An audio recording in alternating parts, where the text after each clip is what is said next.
मध्य पूर्व की तपती रेत में संघर्ष और शांति का खेल सदियों से चला आ रहा है। गाजा पट्टी, जो संघर्ष और त्रासदी का प्रतीक बन चुकी है, अब एक ऐतिहासिक मोड़ पर खड़ी है। संघर्ष विराम इजराइल और हमास के बीच दशकों पुरानी दुश्मनी को एक नई दिशा देने का प्रयास है। यह समझौता न केवल दो विरोधी पक्षों के बीच की दूरी को कम करने की कोशिश है, बल्कि पूरे विश्व में एक आशा का संदेश है। लेकिन सवाल यह है कि क्या यह संघर्ष विराम केवल कागजों तक सीमित रहेगा या वास्तव में जमीन पर बदलाव लाएगा। इजराइल और हमास के बीच सत्ता का यह संतुलन अमेरिका, कतर और ईरान जैसी वैश्विक शक्तियों के लिए भी परीक्षा की घड़ी है। क्या यह कदम क्षेत्रीय स्थिरता का आधार बनेगा या अतीत के घाव फिर से ताजा होंगे? यह देखना बाकी है। यह समय तय करेगा कि यह समझौता इतिहास बदलने वाला मोड़ है या फिर इतिहास की वही पुरानी कहानी। इन सभी सवालों के जवाब हम इस एपिसोड के जरिए जानेंगे, मगर सबसे पहले इजराइल हमास संघर्ष की पृष्ठभूमि संक्षेप में जान लेते हैं। तो चलिए करते हैं चर्चा की शुरुआत। इजराइल फिलिस्तीन संघर्ष का इतिहास लगभग 100 साल पुराना है। 1917 में बल्फौर घोषणा के तहत फिलिस्तीन में यहूदी राष्ट्रीय घर की स्थापना का समर्थन किया गया। इसके बाद 1947 में संयुक्त राष्ट्र ने फिलिस्तीन को विभाजित करने का प्रस्ताव रखा, लेकिन इसे फिलिस्तीनियों ने अस्वीकार कर दिया। 1948 के युद्ध में इजराइल ने जीत हासिल की, जिससे फिलिस्तीनियों का बड़े पैमाने पर विस्थापन हुआ। तब से यह क्षेत्रीय विवाद लगातार बना हुआ है। गाजा पट्टी, जहां 2.3 मिलियन से अधिक फिलिस्तीनी रहते हैं, इस संघर्ष का केंद्र है। यह क्षेत्र 41 किलोमीटर लंबा और 6 से 12 किलोमीटर चौड़ा है और विश्व के सबसे घनी आबादी वाले इलाकों में गिना जाता है। वहीं हमास, जिसे 1987 में बनाया गया था, इस्लामिक शासन स्थापित करने के उद्देश्य से काम करता है। यह संगठन फिलिस्तीनी क्षेत्र के दो प्रमुख राजनीतिक दलों में से एक है और गाजा पट्टी पर नियंत्रण रखता है। हमास को ईरान का समर्थन प्राप्त है, जो उसे आर्थिक सहायता और हथियार मुहैया कराता है। हालांकि अमेरिका, यूरोपीय संघ, भारत सहित कई देशों ने इसे आतंकवादी संगठन घोषित किया है। वहीं हालिया रिपोर्ट्स के अनुसार हमास ने गाजा पट्टी में युद्ध विराम और दर्जनों बंधकों की रिहाई के लिए एक मसौदा समझौते को स्वीकार कर लिया है। दरअसल संयुक्त राज्य अमेरिका और कतर के मध्यस्थों ने कहा कि इजराइल और फिलिस्तीनी आतंकवादी समूह 15 महीने से चल रहे युद्ध को समाप्त करने के लिए एक कदम और करीब पहुंचने के लिए एक समझौते पर हस्ताक्षर करने के करीब पहुंच गए हैं। गाजा पट्टी के संघर्षों के बीच इस समझौते ने एक उम्मीद की किरण जगाई है। 3 चरणीय समझौते से तय होगा इजराइल और हमास का युद्ध विराम। अमेरिकी राष्ट्रपति जो बिडेन और संयुक्त राष्ट्र सुरक्षा परिषद के समर्थन से इजराइल और हमास के बीच यह 3 चरणीय समझौता तय होगा।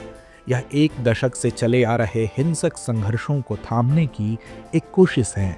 इसका पहला चरण सबसे महत्वपूर्ण होगा। हमास 6 हफ्तों की अवधि में 33 बंधकों को रिहा करेगा, जिसमें महिलाएं, बच्चे, वृद्ध और घायल शामिल हैं।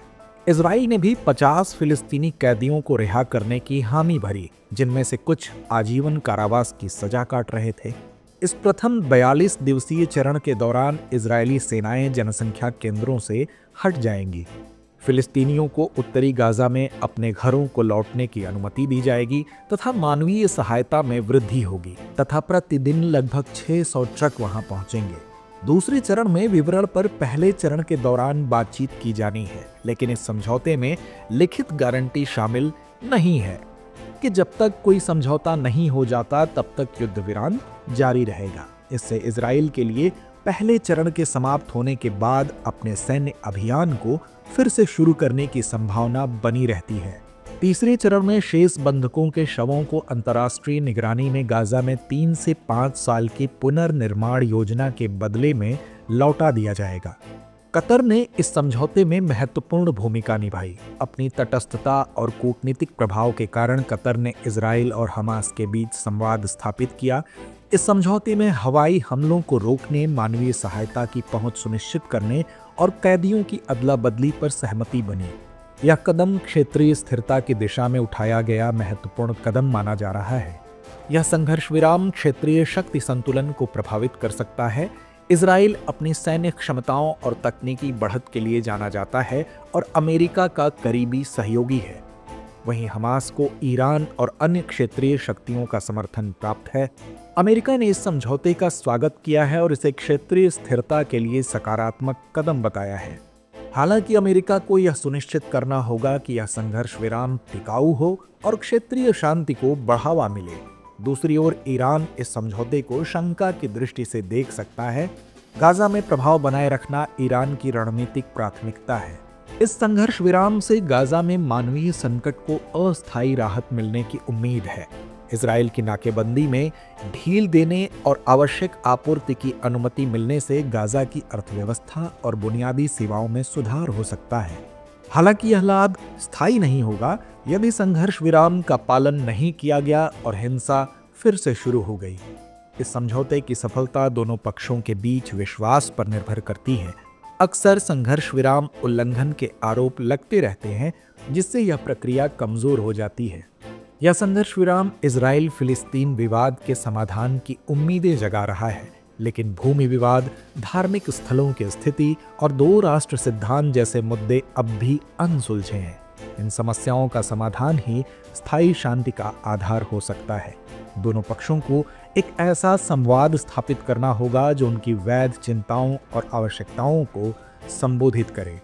साथ ही अंतर्राष्ट्रीय समुदाय को आर्थिक और कूटनीतिक समर्थन सुनिश्चित करना होगा, लेकिन इसे टिकाऊ बनाने के लिए बड़े प्रयासों की आवश्यकता होगी। यह केवल एक अस्थायी समाधान है और स्थायी शांति के लिए एक व्यापक और दीर्घकालिक रणनीति की जरूरत है। हालांकि यह समझौता शांति की दिशा में एक बड़ा कदम है, लेकिन इसकी नींव नाजुक है। हर पक्ष की अपनी शर्तें और आशंकाएं हैं।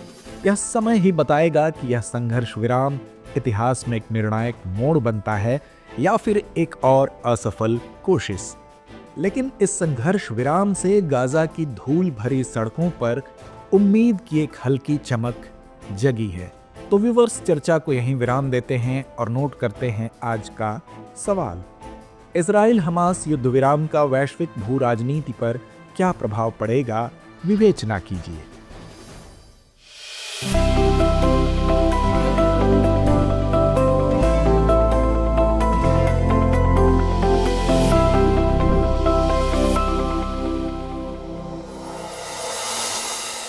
डियर व्यूअर्स, अपने एग्जाम की तैयारी को और बेहतर करने के लिए हमारे चैनल को लाइक, शेयर और सब्सक्राइब करना न भूलें।